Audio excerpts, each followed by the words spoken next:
past it. So we start right away in the first interview, where the company basically tells about itself, uh, what activities they do, what projects they work on, what kind of people are in the company, what is the tech stack, and so on. And this usually takes 10 minutes. All you have to do during this is to listen to them, listen to what they say, maybe ask questions if you found something. Ideally, you should ask one question about their activity. Even if you're not interested, it's nicer when the interviewer sees your interest. So you can even pretend, like, just be ready with one question. Um, and one mentor also mentioned to bring a notepad to mark down key points, things that you didn't know. Um, this is actually a new thing for me, bringing a notepad and writing things down. As an interviewer, I do that, but as an interviewee, I don't do that. But I think it's a good point because it's a learning experience. And by marking basically your successes and failures down, you demonstrate, you showcase that you're willing to learn, that you're learning, and that you're not afraid to show that you don't know things, and but that you want to know. So it's definitely a good, a bonus, a plus. Yeah, so I brought a notepad with me with all my questions I had about the company, Mhm. which is also a good thing to do probably if you Yeah, have an interesting company and you don't know about all its products yet. Just think about the questions and write them down and just bring it with yeah, that's a good tip. Um, writing down key points. I don't know. It's not really the role of an interviewee, I would say, but yeah. yeah. Um,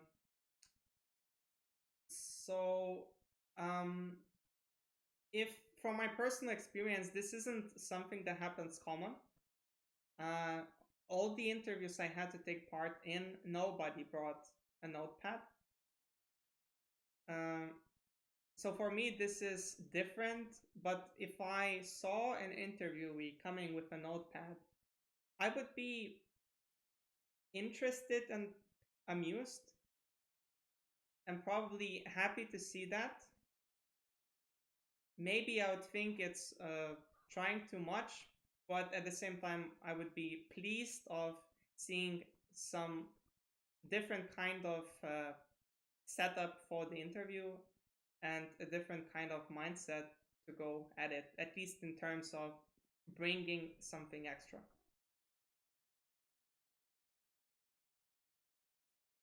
Um, Now, what you shouldn't be doing is before you start an interview, make sure there is nothing that could bother you. So have your phone off, and also don't interrupt or talk over the interviewer. Like, just let them talk. And when they are done with their monologue, because when they're talking about the company, it's a monologue, it's not a dialogue. Just let them finish, and in the end they should ask you if you have any questions, and that's when you should strike them with what you have prepared. Um, and as Mikhail mentioned, it's the notepad is not for recording the whole interview, and it probably should ask if it's fine if you mark some points down, because I can see them minding that and not liking it. So it's fine to have written questions, but it depends on a company if you can even write down the remarks for yourself, because they might see it differently as, documenting the whole thing, which isn't the case. It's just marking things that you would like to know, or something interesting that you found out. Now that the company part is done, that we know what are they, it's time to focus not on the employee, not on the employer, but on the employee itself, on the future employee, on the person who is doing the interview. The focus of it, the interviewee. So basically they will ask you to talk about yourself. And can you now please talk about yourself? Sure. So I'm 25. I'm from Hungary. In the past, so my recent job is I'm working as a Linux administrator at a German company, Deutsche Telekom. Uh, Essentially, I'm operating Linux operating systems there, solving problems that arise during their daily operations and so on. I've just recently joined that position, so I'm still learning the bits and pieces of it. Probably one of my favorite roles, and the biggest one I had in the past was the SharePoint developer role at British Telecom. There, the responsibilities I had was basically building, owning, and managing SharePoint sites, which included both their front and backends. I also had to customize and brand them so that they fit the BT brand, the BT logo, and so on. I very often had to work with many other internal employees, meaning that they had certain workflows that they had to go through as part of their daily job.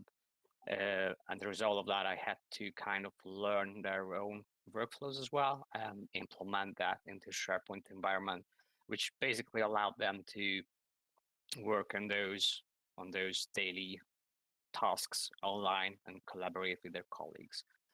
Apart from that, I also try to spread best practices about using SharePoint and building sites while keeping scalability in mind. So yeah, it was a really good job. And I was basically thrown into the deep ocean and I had to figure out a lot of things myself. A previous role I had before the SharePoint developer, and that was when I actually graduated. So after I graduated, I started working again at BT, but as a first line help agent essentially. There I had to represent BT, help customers. So we're no longer talking about internals, but external customers. I had to help them using the different conferencing services that the company had. And I also had to reach out to third line technicians when there were problems that we as a first line or second line help desk couldn't solve. So that was mainly what I did in the past. Apart from the regular jobs I had, I'm really passionate and interested about development itself, programming. I have a few small prototype games I have created using Unity in C Sharp. I'm also learning from a lot more experienced developers as part of a Discord channel. And I would say that my knowledge in C Sharp is at a beginner level, probably. So, and apart from that, I really like game mathematics, just some problem solving, playing video games, and working out at a regular basis, essentially. All right. I think that's all from me. That's nice. Could you repeat the thing that you maintained or developed, if I understood correctly, websites with? You said scalability and best practices is something that you try to spread. Could you tell us more about it exactly? What kind of problems in terms of scalability did you have to solve in that area? So most of the sites were built by other internals who not necessarily had the experience about SharePoint because they had their own roles to fulfill, but they were tasked with building sites for the teams. And some of the sites were very basic and they really didn't thought about making the site scalable in the future. So when they needed a new feature to be added or they needed something to be redesigned, it wasn't necessarily built with that purpose in mind.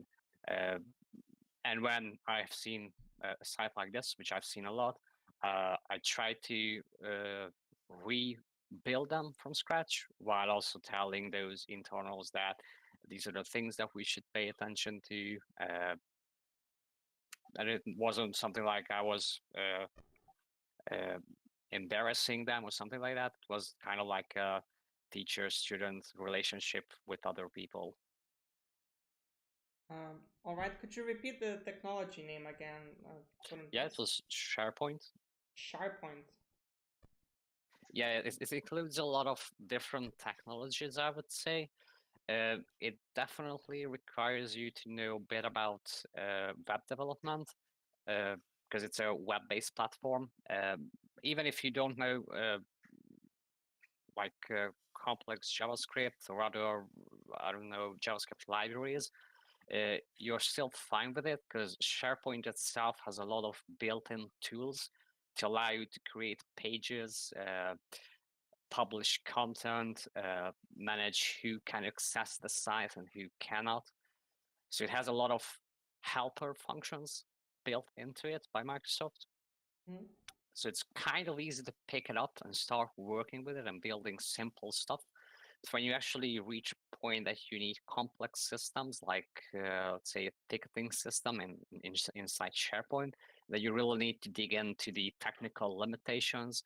So one of the things is that SharePoint likes to operate with lists, or I would compare them to SQL tables, for example. And there's a server-side limitation that usually differs by companies, but inside BT there was a limitation of, for example, a list can only display up to 5,000 items at once. So when you're building like a ticketing system, you have to think about how would you filter that down so that in the long run, when it will eventually reach 5,000 items, how would you avoid showing all those items at once and eventually crashing the site itself or locking out users from the site? So this was just one of the aspects. Apart from that, you could do really crazy things regarding customization and automation inside SharePoint. So if you know some basic JavaScript and know there's a thing called client-side rendering that comes with SharePoint. You can use that to add your own kind of look and feel to a table that's visible inside SharePoint. You can make it really fancy. You can brand it to the needs of the company and stuff like that. So All right, and go on. Yeah. What was your official title here? It was SharePoint Technical Manager. All right, so this is a different place than the Linux. Yes, definitely. Yeah. All right. Yes. Okay, I understand. Okay. So SharePoint was meant for specifically for developing for web. Yes. Yep. Okay. And the language that is under the hood that is based on, was it JavaScript or C#? The pages themselves, I think they are written in ASP.NET. So okay. Yeah. Okay. I see. That's nice. That is definitely cool. So when you were you working in a team or alone? I worked alone as a SharePoint dev. Previously as a help desk agent, and now as a Linux admin, I'm working as a team. So, which kind of work do you prefer? A solo work or a team work, and how does one compare to another to you? Well, both have its advantages, I would say. But I would say I'm more of a team player. I really enjoyed, while I was a help desk agent, I really enjoyed being part of that team.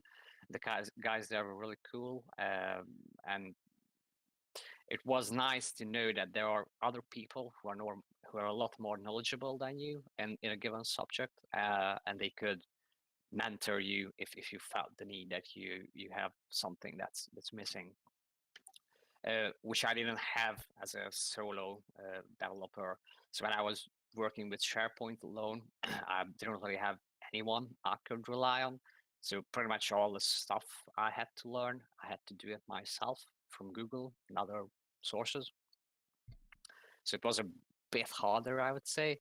The advantages, of course, is that if you're working alone, you are your own manager. You don't really have anyone telling you or to complete something right now. You have the option to create your own timetable and prioritize work based on what's more important. And if you have the time, I think you have the option to learn a lot more because you're on your own. You need to do it, otherwise you'll get lost. Yeah, that's true. Um, what problems do you find in working in a team? What is the worst thing that you like the least when working in a team? That's a good question. I haven't really thought about it. Well, what comes out of my head right away is maybe well, one thing that I have noticed that's not necessarily on the individuals, maybe more on the work stack that we had, is that I found that senior colleagues, when they were really busy, they sometimes didn't have the time to care about us, and I remember personally that sometimes I was scorned because I didn't look something up first, and I turned to them immediately instead of looking that thing up. Uh, Eventually, it was I believe they were right because they kind of forced me into the position to do my own research before asking others and bothering others. But I think that those kind of moments were the harder to like for me, at least I would say. So being selfish in a team is something that you really dislike. Yeah, yeah. Okay. What about compromises? What do you do when basically, let's say, you and colleague of the exact same level, both let's say junior positions, so you both have different opinions on the same topic. How do you determine who is right? Well, I would try probably to sit down with the person, discuss both of our points or opinions, see who has more relevant and valid points about it, I guess. And then if the other person is right, then I'm gonna accept that. If not, then well, he'll have to accept that I'm the one who's right. So yeah, Well, you're both thinking like sometimes it happens that you feel that both ways are correct, that neither of you are really wrong, and both are valid ways that you could go for, and there's still a choice, a single choice that you need to make, a single path that you need to choose. So how do you make that choice? You have to make a choice, yet neither of you wants to give up on your opinion. I was just about to say if it's about making progress, uh, and we don't really have time to meddle with such affairs, I would probably be the passive one who would give in so that we could move on and work on the given task sooner, I'd say. But if you say that there's no such thing as being passive in this case, then I guess there's nothing else than to prove it with numbers or with something that can show that at least mine or that other individual's opinion or solution is a bit better, because I don't think there's such thing that we solve something differently about the performance, for example, of those solutions are exactly the same. There has to be, I think, some difference, and in that case I would probably rely on the numbers themselves. Okay. still disagreement, but keep in mind that you're two people arguing, right? So two people, two individuals have different opinions, but the total amount of people in the team is four people.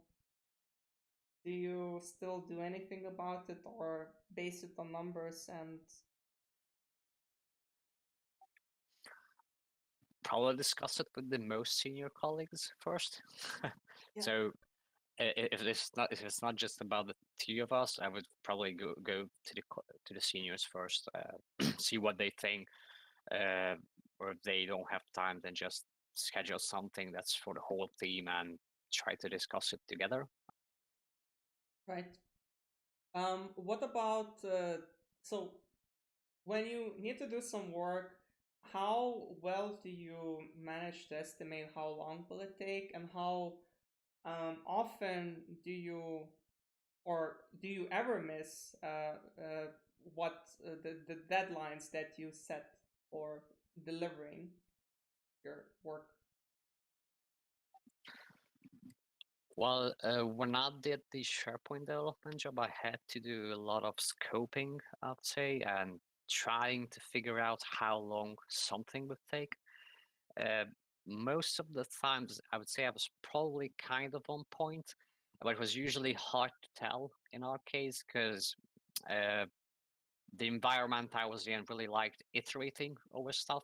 So even if I told them that something can be completed in 2 weeks and we did complete it in 2 weeks, then most of the times they wanted to change or iterate through it again. So it will look a bit different, it will behave a bit differently, or expand it with a new feature and stuff like that. So it was a bit harder in that case to determine an exact or an estimation about the deadline. Uh, I would probably say that it's not my strongest point, but I have experience with it, and I always try to keep myself to those deadlines. All right. And what do you do? What's your approach for estimating something that you really have no idea how it needs to be done? You just need to know. You just know what is the requirement, like high level, what the feature is, but you have no idea how to do it. How do you estimate that? Well, if there's an option to tell the customer that I'm gonna need to do an assessment before I actually tell you an estimation, I would tell them, and I would probably sit down with the team, or if I'm a solo developer, then I would sit down myself and try to discuss it with the others, with myself, and see how long that would take. I would probably research the technologies that are involved. Uh, Depending on how familiar I am with a given technology. If I'm really familiar with it, I would probably say that it could be completed in a shorter amount of time. If not, then I would tell the customer that I would need to do more research and I would give them an estimation probably based on that. But that would be a really rough estimation, I'd say. Right, right. All right, sounds good. Um, So now I'll stop for a bit and just review this part, the answers that you said, and what was I expecting. So the part when I was talking about having different opinions and when both sides are seemingly right, when two people have different opinions and neither of them wants to let their opinion go, the expected answer you did say right, and that is good that you say that you will be the one who will uh, actually allow a compromise, enable a compromise, and let the other person do what they want. That is actually good. But the better answer would be that you consult a senior person. If you come to a situation that is not obvious and that it's fundamentally two different opinions about the same thing, it's really not a bad case for simply consulting your senior who can advise, being more experienced. And when you have an even number of people, you can inevitably make a choice by choosing what majority wants. Yes, So, definitely escalate it. yeah, Simply because wrong decisions can have a huge impact for the overall performance. Yes, it's good to have disagreements, but you shouldn't let those disagreements to be silently solved by just you two. If it's that much of a disagreement that you don't think it's the right answer, you should consult your senior. Um, Next, Also, a go on. question. Yeah, so actually, before that question, you asked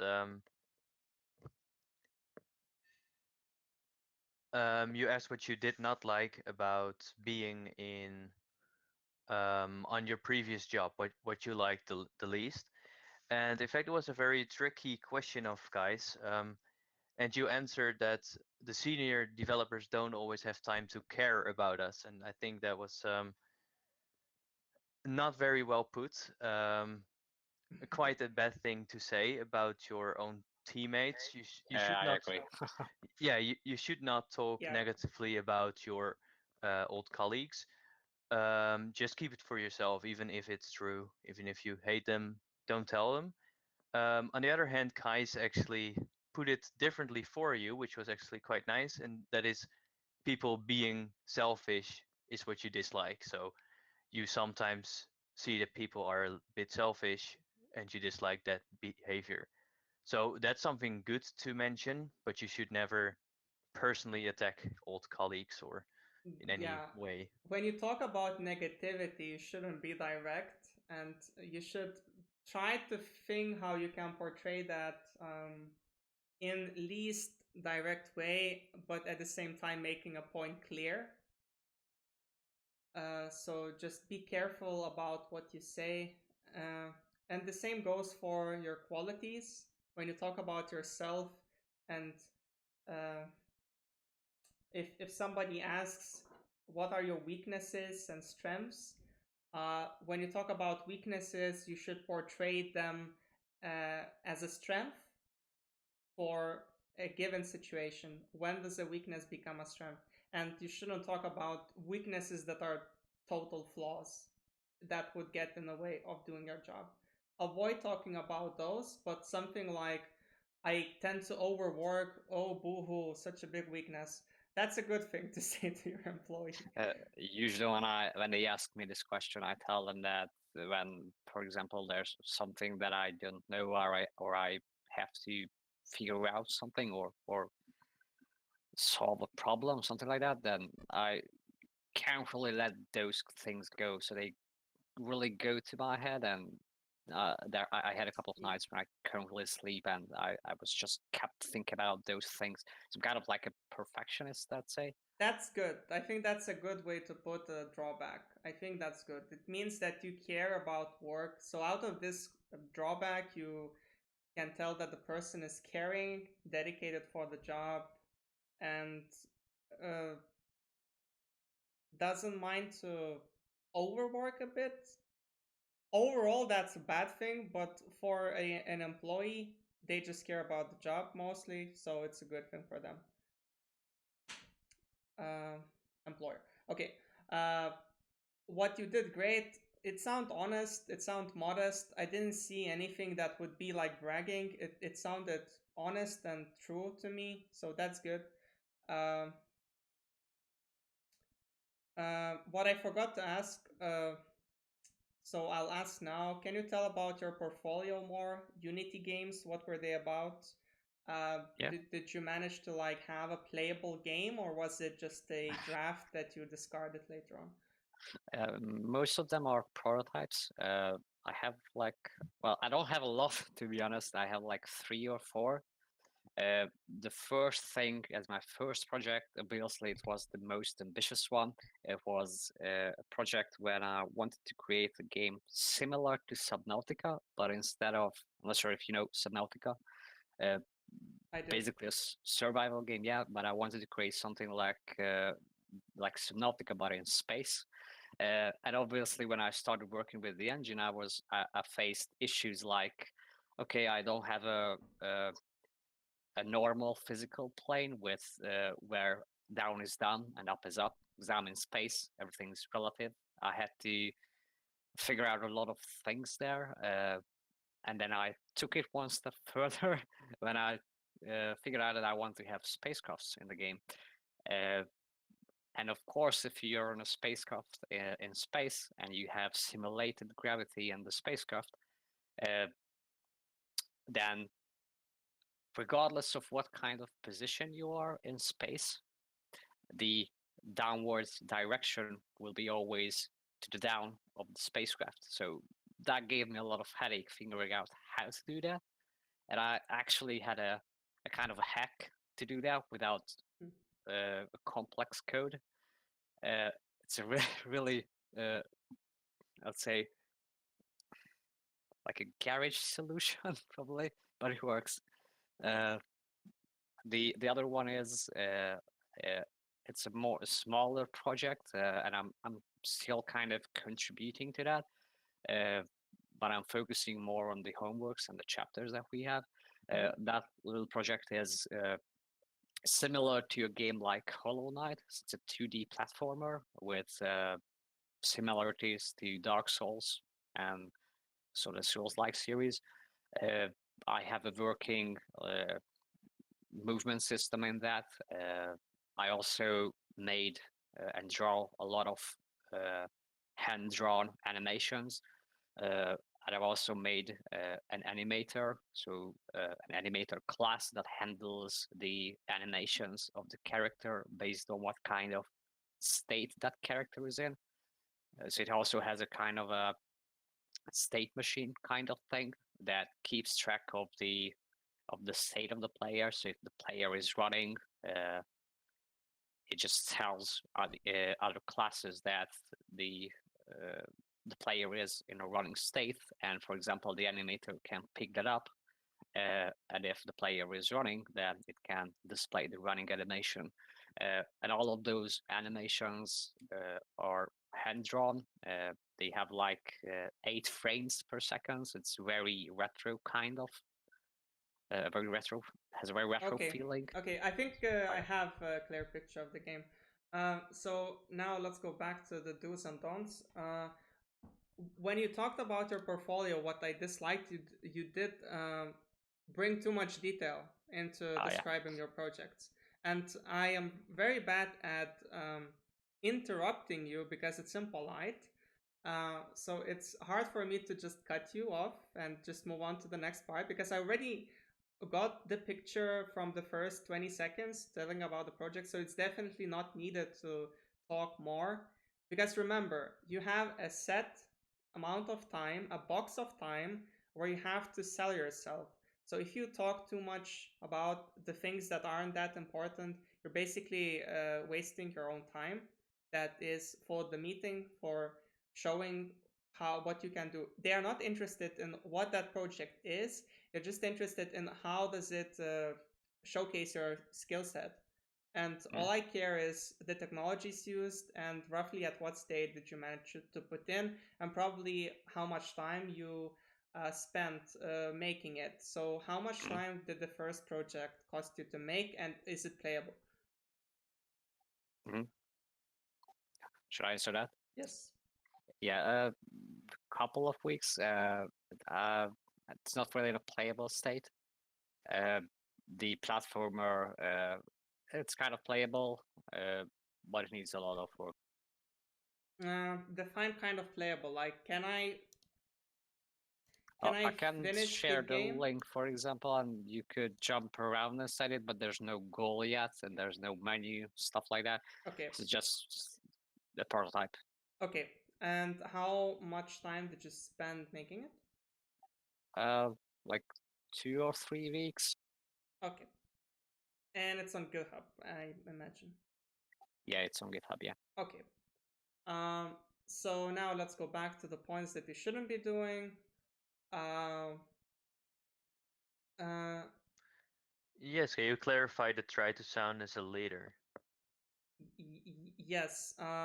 It's very bad to come off as a cocky person, as someone who... Okay, but that's not the same as a leader. I think... Yeah, I can fix sounding this. as a leader can be actually a benefit. it really depends on the position. If you're applying for a senior position, then it's fine. But if you're a junior,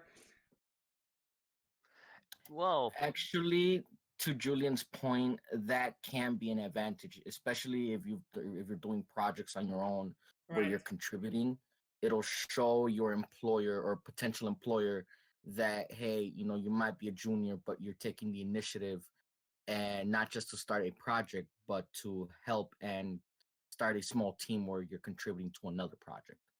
Mm, so you Or at wouldn't. least that's what I've seen in my experience. Yeah, I don't know yeah. how everybody It, else has seen it. I agree. It makes sense. From my experience, I had a few people who started off saying like, I like taking everything in charge. I like controlling my team, and that to me sounds not something that is, all right, but that's not really what we mean by leader. yeah. So I think I mixed the that's cocky. definitions. So Yeah, that's yes. cocky. That's bossing around, not being a boss, but more like just being a boss, not a real leader, not a team player, but a boss. Bossing around is something that you don't want to come off as. Merling said, I don't think being a leader necessarily means position title. Anyone can be leader a number of ways, from supporting co-workers and take initiative. That's a good point. Yep. I removed this point. It's definitely poorly thought of me. It's not very important. I think this point, not to brag about your projects, just tell about your project shortly and don't spend too much time talking. Be concise, Be passionate about it though. So be passionate. What I try to that's also convey close is, to bragging. yeah, it's hard because I really try to sound passionate about it, but as soon as I try doing that, I tend to go into the details because I really like the things that are out there. So Right. I think that you actually sounded very passionate when you were talking about finding a hack as a workaround. Yes. But then later on you got way too technical and Yes. I lost you. Yeah. But at the beginning you actually sounded passionate Mhm. when you talked about a hack, even though that's not a good thing maybe, but it was very passionate. So Yeah, I agree. Um, what do you guys think? My point was also about not bragging about projects. You shouldn't start with showing your portfolio or even mentioning it. You should only like mention on the things that you worked and don't go into detail. But if your employee wants, if they're really interested, they will ask you about it. And if they ask you about it, then you can talk about individual projects in more detail, but you shouldn't talk about it right away, I think. What do you guys think? they will ask you.